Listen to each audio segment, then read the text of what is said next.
looks like we got a couple people popping up on Facebook, so I'm going to go ahead and start this off. My name is Alexis Priddy. I am class of 2002. I am the owner of Yellow Web Monkey Web Design, which I started about 10 years ago. And since then we've expanded. We found out, I was kind of surprised that West Point women would want to work for the company given that it's kind of small. But now we have 7 West Point women, I think, working for us. Today there are 5 other ones. Well, Maria will be on in a second. And so we're going to kind of go around real quick and do some introductions. And I would say on our company, probably our angle's a little bit skewed because we are a all-female company, which I think is pretty awesome.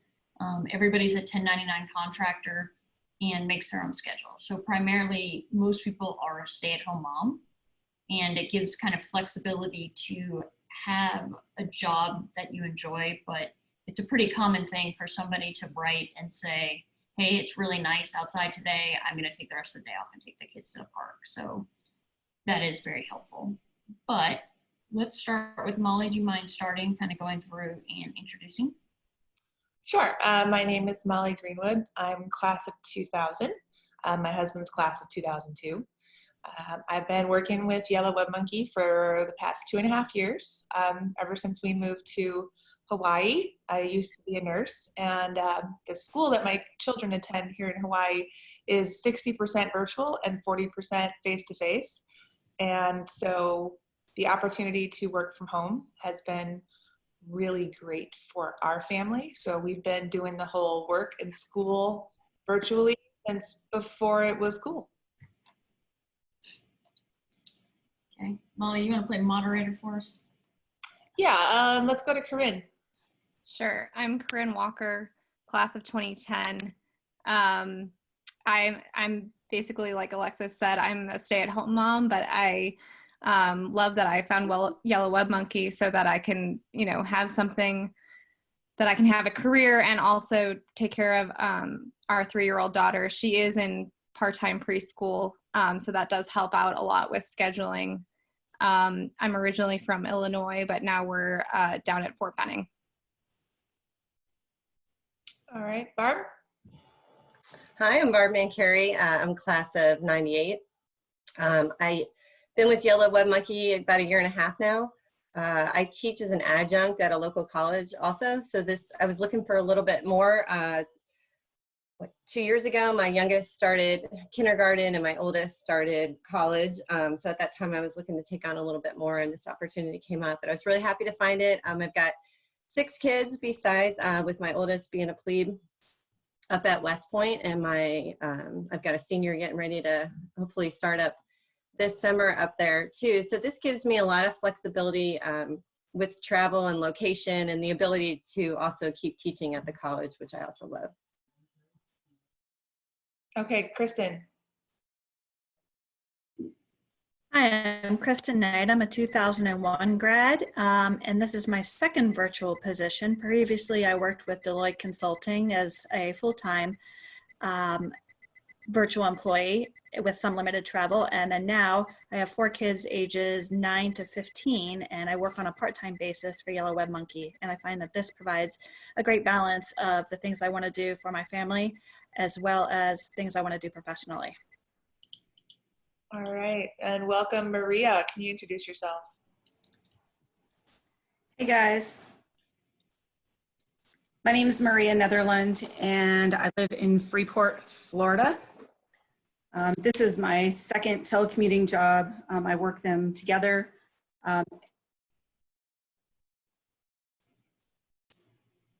Hey guys, this is Maria. Are you having some audio issues? So I'll jump in there. One thing I didn't mention is kind of on the personal side. I have 2 little girls that are 14 months apart. Right now they're 4 and 5, but I also kind of went through the struggles of, since I own the company, I had 0 maternity leave. So from the time I got released out of the hospital when they're like 3 days old, I worked full time. So if anyone wants to talk about working with really littles or having 2 that are super close together, I definitely can have lots of insight on how I managed to kind of handle that. So back to Molly. All right, well, we want to first talk about some of the technology that we use on a daily basis as we all work together from so many different locations. So Alexis, you want to tell us about Zendesk? Okay, so I'll actually start with Zoom because that's the webinar's on. We use that now. We switched over about 2 weeks ago. Previous to that, we used WebEx and GoToMeeting. Zoom is way more superior to it, especially if you have to communicate with clients. We constantly had problems with the other platforms of we'd waste a good 20 minutes of trying to get the clients actually connected. They would get very frustrated. It wasn't as easy to share screens and whatnot. So Zoom's just easier from a client perspective, which in itself, I feel like makes it better. It's free up to about 40 minutes, although the plan's only $15 a month. So I would highly recommend doing that. You can also split the account with somebody, kind of like Netflix. I know a lot of people that just share their password with multiple people. So that's nice. We can go over some different ways that people kind of have their workstations done for that part, but just on the software part. If anybody has questions, again, please put them in one of the chat things.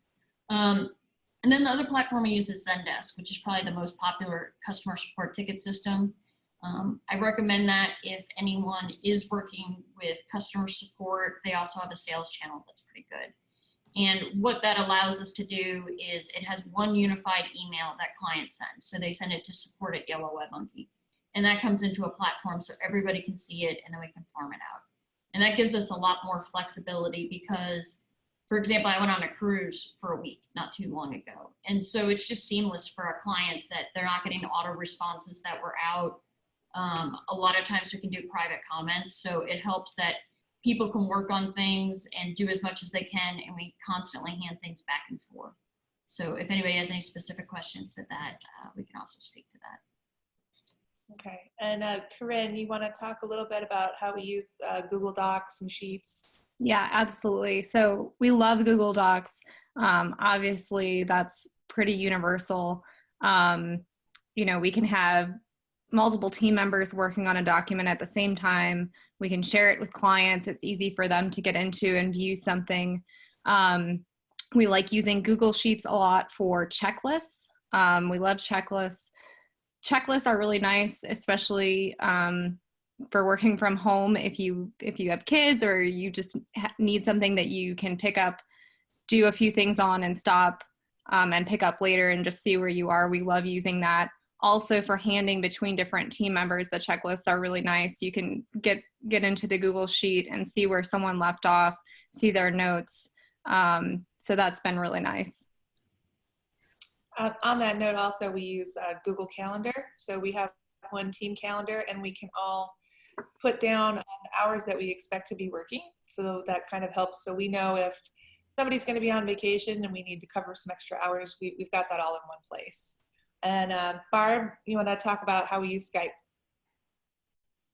Sure. Skype has been a great tool for our team for communication. I know internationally, Skype's not always feasible, so a lot of companies may use WhatsApp, or I know my brother in Egypt, they've got to use Fiverr because they can't use WhatsApp for different reasons, or different apps are outlawed. But anyways, for domestically, Skype is been a really great tool for us.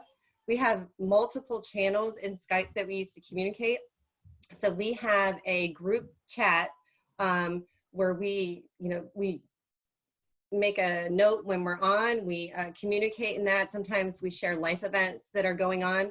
Then we have an official channel that's called Yellow Web Monkey Announcements, where if there's something that we want the whole team to see and some type of announcement, we put in that chat.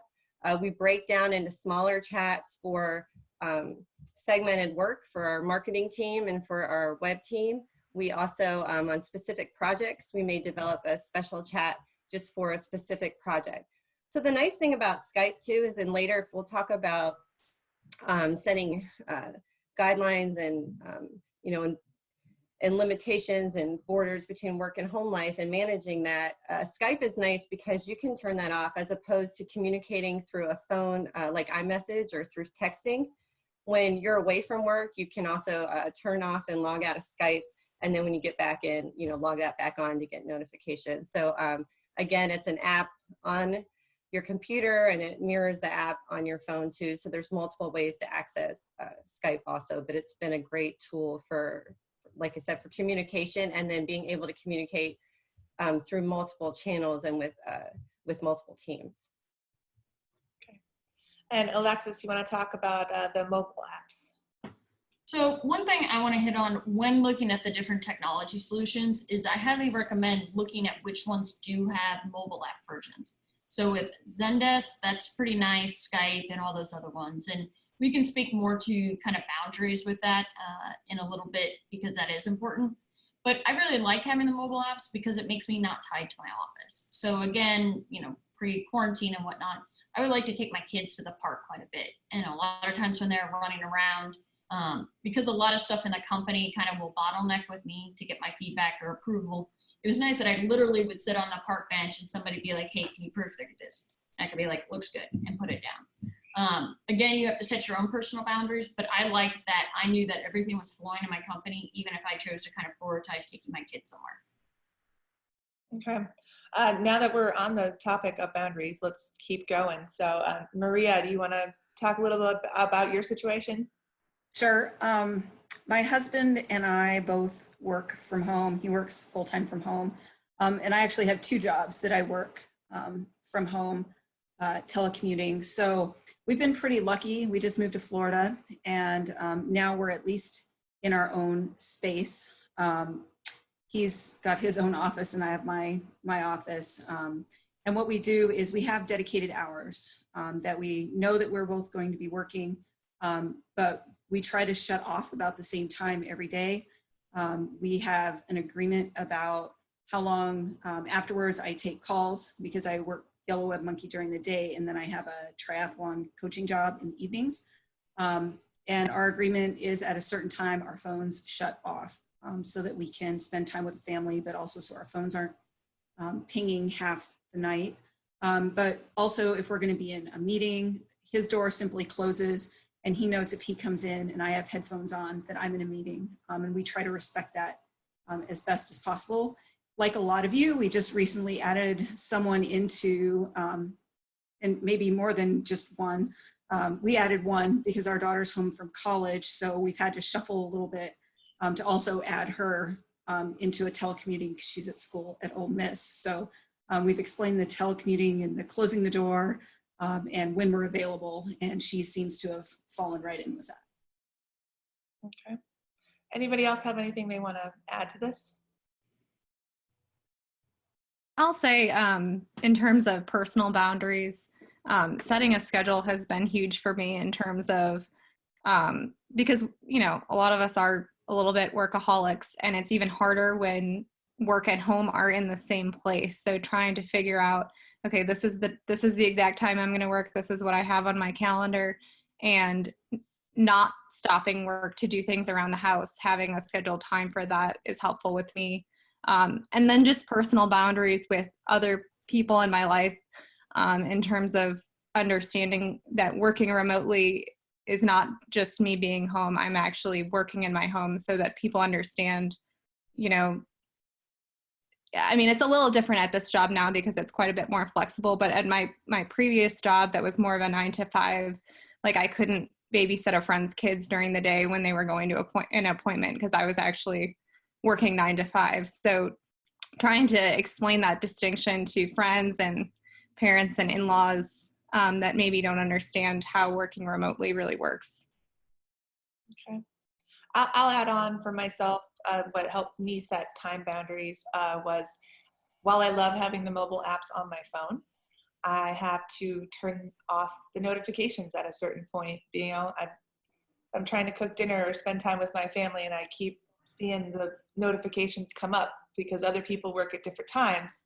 It's hard for me to shut off the work brain. So while I have the mobile apps, I do turn off the notifications when I'm not working. Anyone else? I was going to say, personal boundaries used to just be worrying about my neighbor coming over with her dog and, to play with dogs in the backyard. But now we actually have 9 people at home now. So I've got all my kids home. my husband's working remotely, and my brother came from out of the country, and he's staying with us for a little while and also working remotely. So it's those the personal boundaries with if the doors close, or I put a sign on the door, or I announce to everyone, like I did before this panel, that, hey, I'm in a meeting for the next hour. Do not, knock on the door, and this is what you need to be doing. Kind of laying out those expectations, and then balancing, I guess, boundaries around the home too, and how that will work for each of the other kids. Because there was a time this morning at probably about 9 a.m. where there were 5 people on Zoom, in the family, and possibly 6. I think my husband was down in the basement, but not just having those set up for myself, but for each of the kids' expectations too, because they want the expectation that people aren't going to be barging in when they're on a class, or that I'm coming in my pajamas, looking for something in their room too. So it's not just me anymore, but setting those up for everyone in the house and making that a standard. Okay. One question that we got in was how to set expectations, like especially if you put yourself in a situation where your customers expect yourself 24/7. First of all, I would recommend kind of taking advantage of the current situation and sending a note out and just saying, hey, life's a little different these last 2 weeks than it was. And, I'm doing my absolute best to get back to you, but know that, things are a little different. We've had to do that with our clients because we actually manage 50 plus websites a month, which we normally balance. And I feel like we still do decent with it, but we've had a ton of clients that are like, hey, I need this message on my website. Like right now we're closed, or, hey, for the restaurants we have, we're only doing delivery. And so our response times have gone down. So one, I would say take advantage of that. I would say where you can, if you have work orders or contracts with them, our work order is actually that we respond in 1 business day. Generally, we respond in probably half hour to an hour, but make sure that it's kind of that, under promise, over deliver. So I would do with that. One thing that I was going to touch on later in terms of kind of being efficient and focusing that I do is there's some little apps you can get, and we'll send out some links after this. There's one I use called Focus Booster, where you actually set a work timer and then it has a built-in break timer on it. So mine is 25 minutes of work, 5 minutes of, for me, it's reading personal emails. It might be checking on Facebook, and so forth. And 25 minutes doesn't sound like a lot of time, but you'd actually be surprised if you do that, how many times you'll have an alert go off on your phone for a text, or, Facebook alert, or I just got this email, or, whatever. There's a lot of little things. And so that time frame, it might be 15 minutes for you, it might be 50 minutes. I suggest doing that. And so in a job kind of like ours, or Georgina mentioned that, like, we actually have to check social media. We have a lot come in there, but we have the expectation that you have to kind of define what is responsive. To us, within 30 minutes, I feel like is extremely responsive. And you just have to kind of stick to that if you're checking every 30 minutes, then you're getting back to them. But again, that's going to be different for everybody's work situation. That might be getting back to your boss, and you have to do that. But I would actually take a couple minutes and kind of define some stuff of what is responsive for you. How often do you think you should do things? How often should you have a break? I really love my Apple Watch because it literally reminds me, I think every 45 minutes or an hour, to stand up and walk around. And you will start to have, I'm 40 now, which is hard to, kind of admit, but I get sore if I don't get up and walk around and do that, because a lot of people, when you work in a traditional office, may get up and talk to a friend, or, instead of just walking to get coffee from here to there, you're actually walking to the other side of the office to a break room or whatnot. So I hope that kind of answered the question on there. Rest of the team, do you have something in terms of not being overly available to the people and setting expectations? Yeah, I can add to that too, and more within the team. I'm sorry, Kristen. Were you going to say something? Oh, you can go first and I'll go after you. Okay. Within the team, I think Alexis has done a great job of setting the expectation for that. And I think that, definitely that's a conversation. If you're transitioning from an in-person, work environment to online, that a conversation that leaders should have with their subordinates, and, and among teams, of what the expectation is for communication and responsiveness.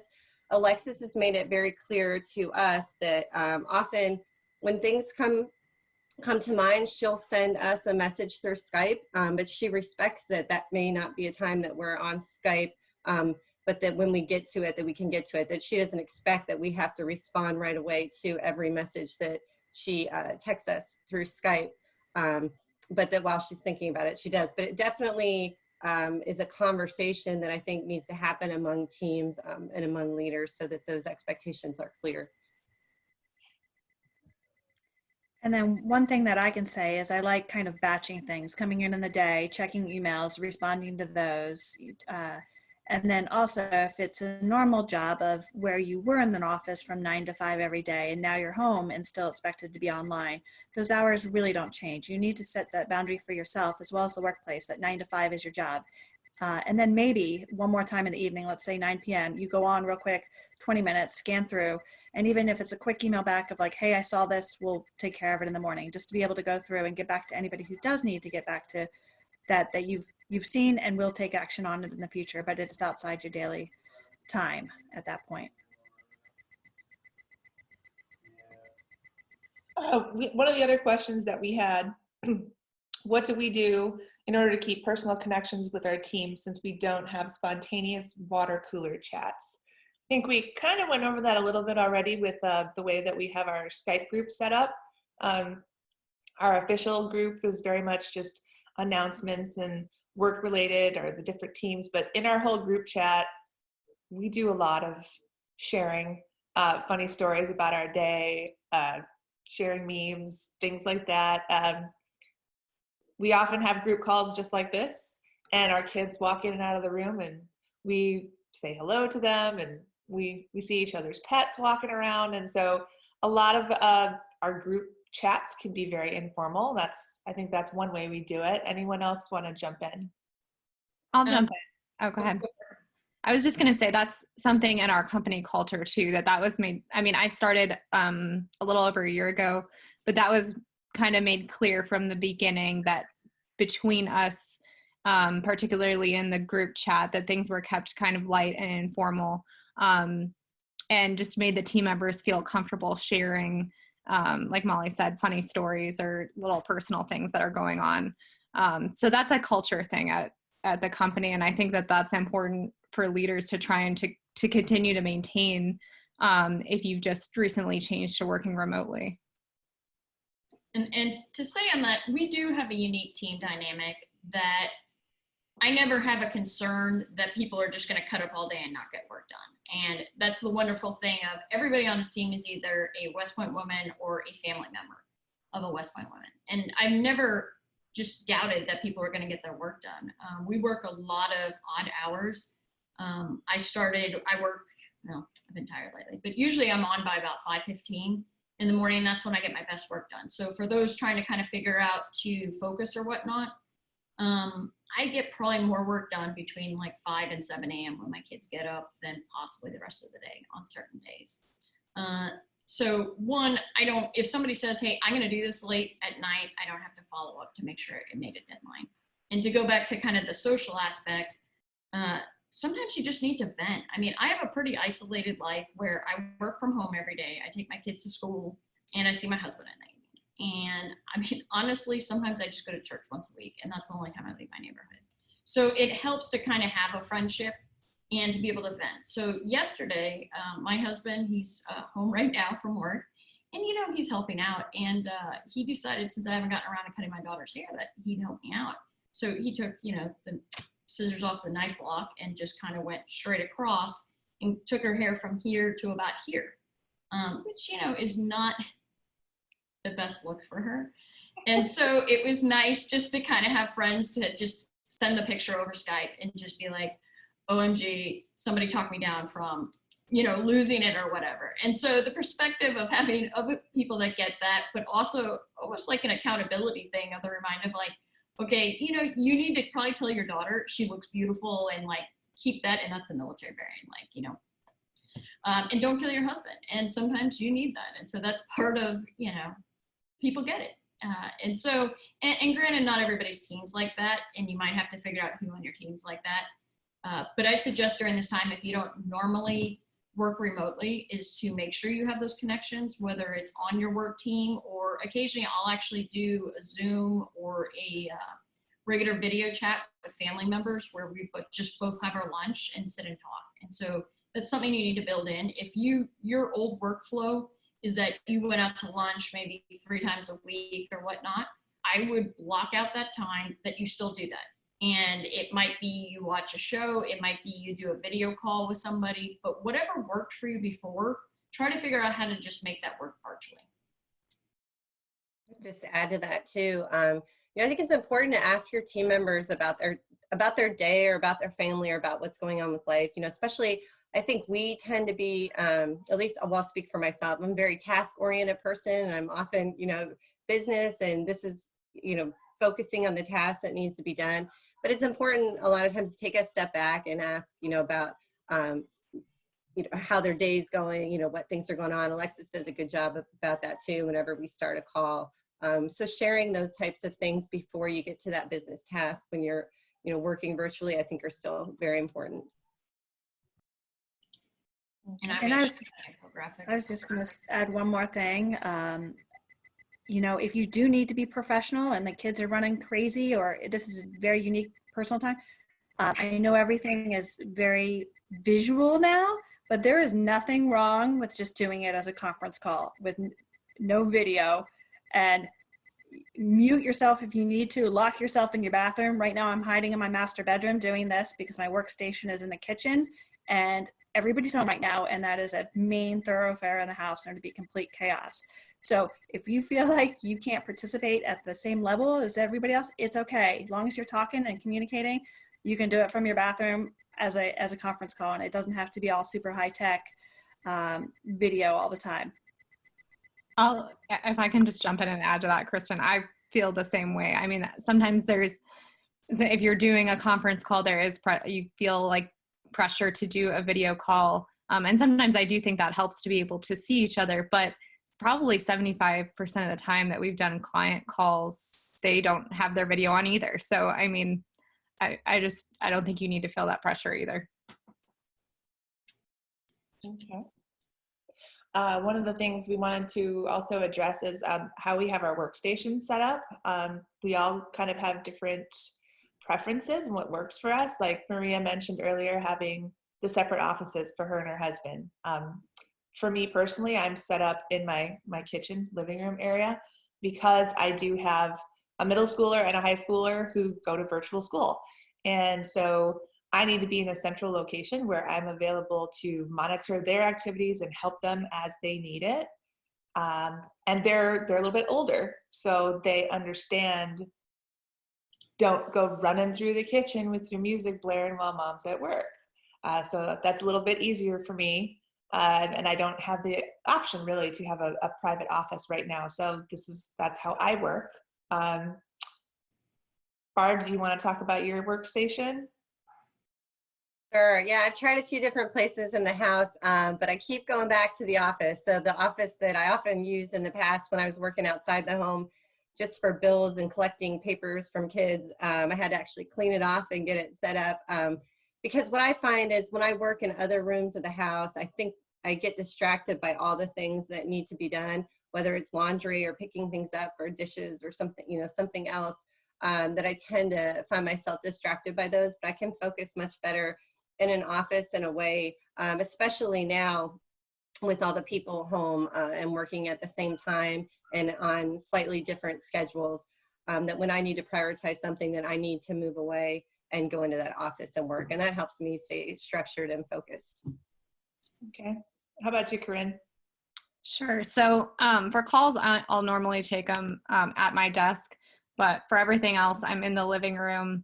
I mentioned I have a 3-year-old. She's my only child right now. But that's where all her toys are. That's kind of where I can stay central and keep her in one room, keep her corralled. So that's kind of what works for me, even though, I don't have, everything is set up as I do at this desk where I like to take calls. I'm still able to stay focused there, but also keep an eye on her. And, she plays independently fairly well. But, she's a toddler. So you never know what the day is going to bring. All right. How about you, Alexis? I will say, so obviously my office is in the kitchen. It's back when my kids were smaller, the dining room was actually kind of the whole play area looked like a daycare. I would say the biggest thing with the workstation is get a second monitor. If you take nothing outside of this work webinar, is to look at that. And that could be, you buy another monitor, it could be an old TV, it could be an iPad that you hook up next to it. But that's a game changer. Like I frequently will tell people, I bet you $20 to go one full day with the second monitor and you won't go back. And I don't think I've ever lost the bet. And especially if you do have a Skype, Google Hangout, something like that, it keeps it from being distracted because that communication's on one screen and I can focus on my work here. So as I see it, I can go and answer and then I can go back to it. As well as for our particular work, working on the back end of a website and a front end, you can go faster. But I've found even in just trying to draft emails to people, on one screen I can have what they wrote me, and then I can work on my reply on the other one and refer back and forth. So that's definitely been a game changer for me, and I suggest trying. I personally lost that bet. When I started here, I was mocking my husband for, at the time was an XO, and had 3 screens on his desk, which I thought was obnoxious. And Alexis said, try a second monitor. Now I could have 3 easily. So it really does help, especially when we're having calls with clients where you can be on one screen talking to them and you can have your notes off to the side. You can even do a share screen and still have your private notes off to the side so that they don't see that. So I found that very helpful. Mm-hmm. All right.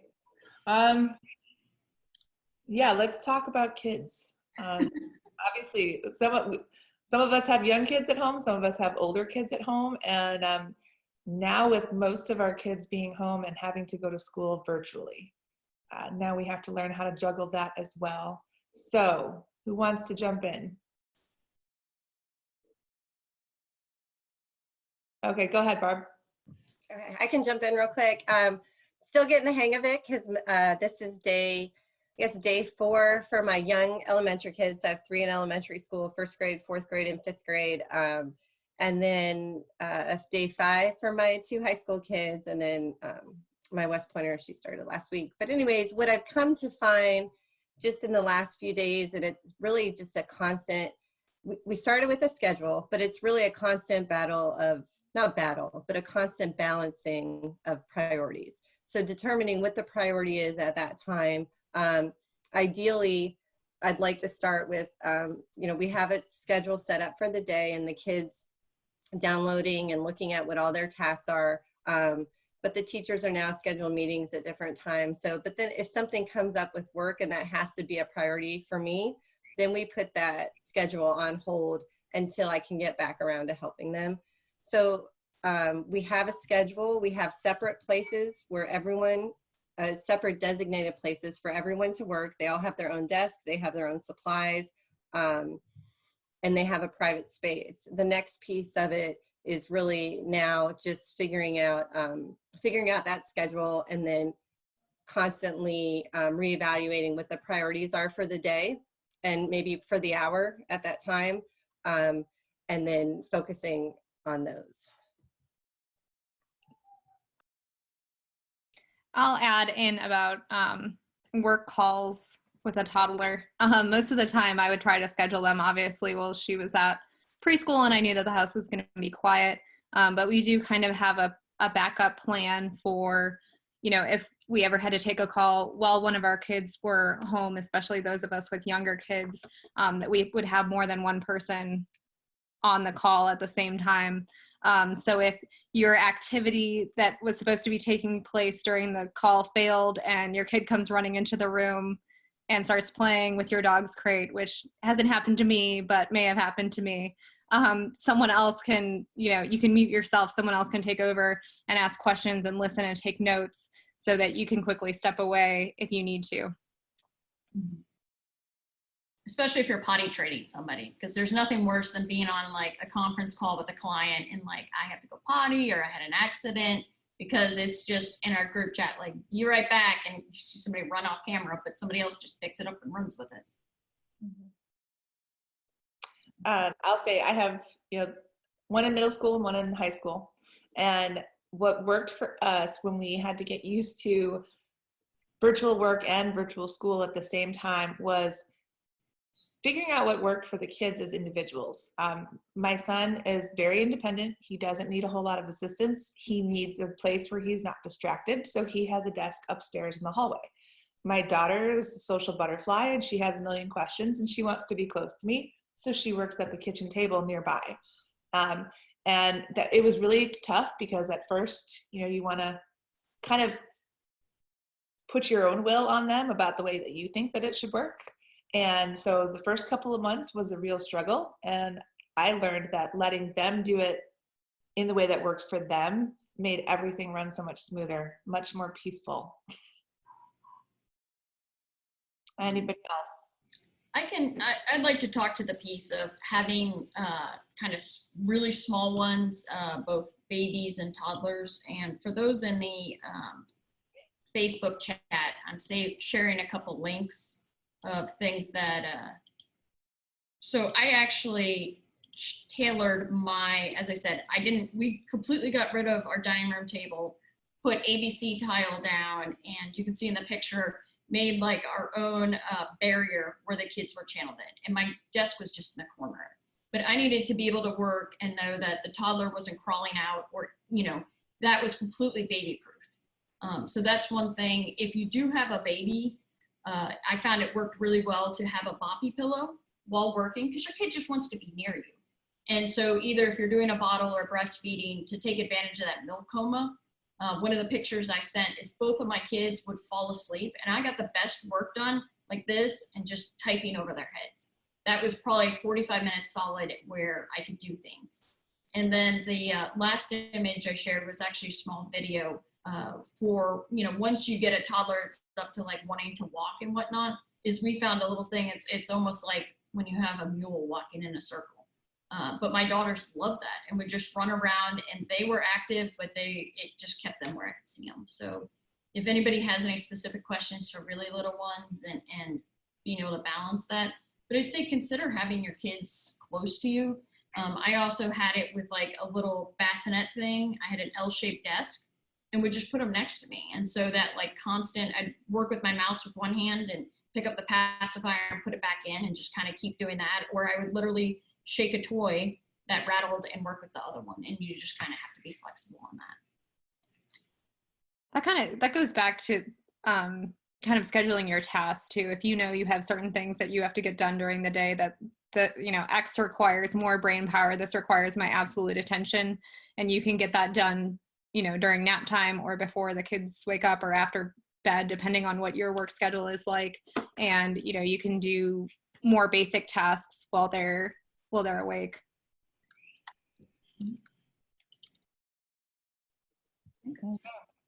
We've gone over pretty much everything that we wanted to touch on, and I think that we've answered most of the questions that have been put out. We have a few more minutes if anybody wants to type out a question on Facebook or here on the panel. But let's talk some embarrassing moments, because we've all had them. I'll say the first time I did a telecommute with a client, I had never used WebEx before. That's another vote for get yourself familiar with it first, because I sent the clients an invitation. They went to the room with the invitation that I sent them, and then I started a separate room for myself somehow, and we both sat in separate rooms for 10 minutes going, what's going on, until the client called Alexis and is like, hey, where's your girl who's supposed to be meeting us? So not my finest moment. I will say, going back to the second monitors and using Skype, and this was many years ago, if you plan on sharing your screen, make sure you disable notifications. So on Mac, it's pretty easy in the top right corner and whatnot, because you have the little speech bubbles. So if you happen to be on your second screen going, oh my God, this person's talking forever, or they're, all those things you really shouldn't say, but sometimes it just happens. When somebody replies to you and is like making fun of them as well, then pops up in the corner when you're sharing your screen. So I learned that lesson. What else you guys got? I kind of already shared mine. I think my worst was when Reese, my daughter, came running into the room during a conference call. But fortunately, we had kind of planned ahead. Alexis was on the call too, so I could just kind of mute and step away for a minute. But that was probably my worst. But sometimes the activities that you have for them, they fail. So I mean, if it's a 20-minute call and we're doing YouTube videos, then I give myself a little grace and say, you know, that's fine if that's what it takes to keep her engaged. Just to do a quick conference call, then that's what it takes. Come on, I know the rest of you have some. I don't have necessarily like a funny one, but I do have one about setting boundaries. So several years ago, I was home at my parents' house with a sick family member who was in the hospital. And my CEO at the time had decided that he really wanted to talk to me. I'd been at the company for a couple of years and he had taken absolutely no interest in me, but he decided on this particular Friday night at 9:30 that he had to talk to me. And he would not be put off. He would not let me change it. And so I had to leave visiting hours at the hospital to go home so that I could be on this call where I learned absolutely nothing.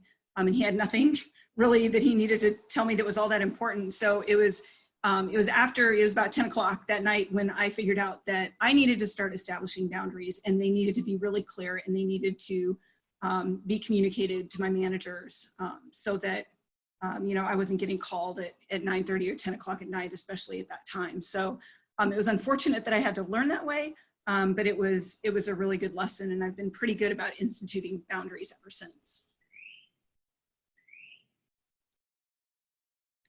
I'll go. I'm pretty sure that my most embarrassing moment on Zoom is probably yet to come, with all the cameras that are going around my house right now. Every room I walk into, like unbeknownst to me, seems to have a camera going. So we got to do a better job of that. But I figure that most embarrassing moment will happen sometime here in the next couple weeks. One thing that I used to do a lot, well, I had a phone this past summer and it would overheat and then it would start glitching.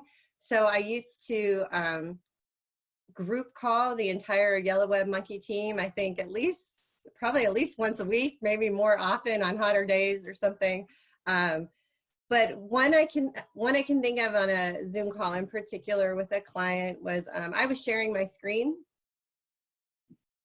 So I didn't know what was going on. I couldn't see him at the time. I'm not sure however I had it set up. I couldn't see him. And as I'm sharing my screen, I'm talking about what's going on. I guess his wife walked in the room, and he's an older Southern man, and he often refers to me with endearing terms, and he's talking to her, which I didn't know, calling her dear, and I thought he was talking to me, and I responded to that. So yeah, that was embarrassing.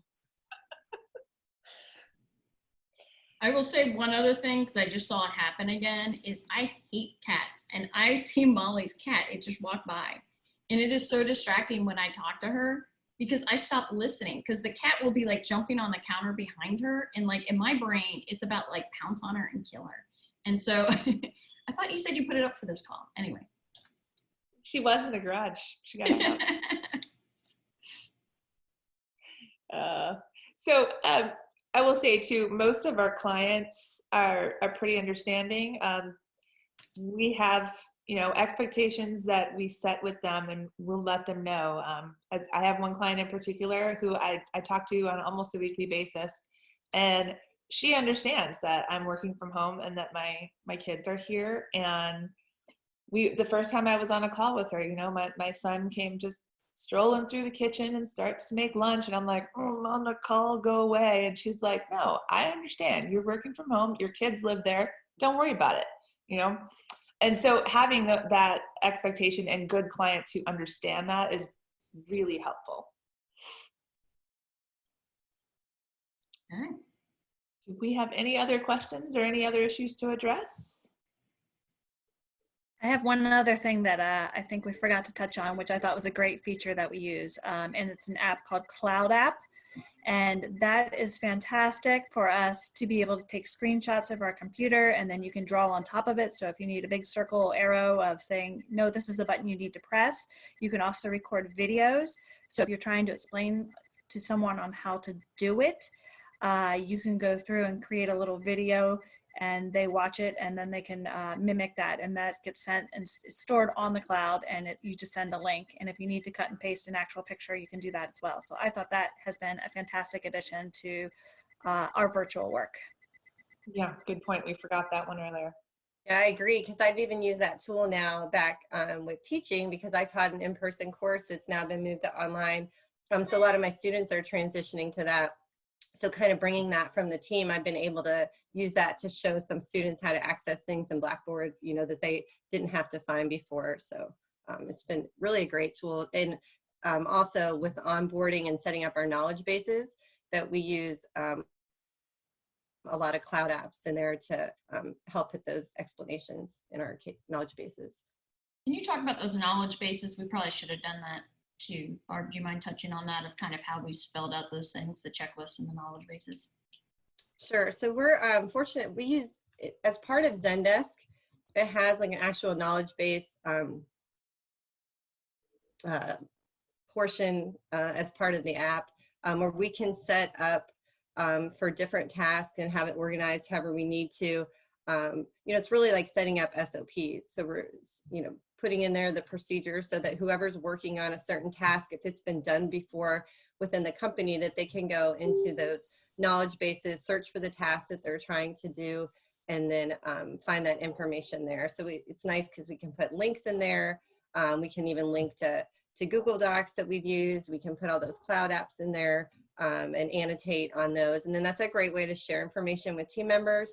And then it's been good for onboarding too, whenever we're bringing on new team members. So it's really, again, it's like our SOP for the team. And then keeping those organized and being able to use those and share those has really affected our productivity. Mm-hmm. And I'll touch base or hit too on Google Docs. We talked about it briefly at the beginning, and I know we've had a lot of, it looks like, new people join since then. I really, really suggest using Google Docs and getting away from Microsoft Office if you work remotely, because there's something to be said for knowing everybody is working on the most current version. You're not emailing back and forth. You don't have files that are like version 7 or the date, and then you find you were working on something and somebody else did that. And so it's just really helpful to be on the same version. And also, if you have any kind of, you know, your boss is reviewing something or you're collaboratively working on it, to be real time and add on to it. So right now we actually have kind of a little agenda on our second monitor that's on Google Docs. So as we think of things or we're going to say, hey, I'll get that, we can add it on there. But we're all working on the same document. We're using the same organization. So we are happy to, on any of the things we've talked about, to kind of share more best practices. So please do reach out to us if there's any specific problems you're trying to solve. Yeah, and we can set up additional webinars in the future if other people have questions that we didn't address today, or they missed it and they want advice, or they want to maybe, you know, share with us what works for you. So if you did miss it today and you see the recording and you want to ask other questions or anything like that, please let us know, because we are always available. We're all working from home and we want to help everybody out. That probably does us for today. So everybody have a great day, and we will send out our contact info in the Facebook post. So thanks. Have a great day. Go Army, beat Navy. Bye, Navy. Bye.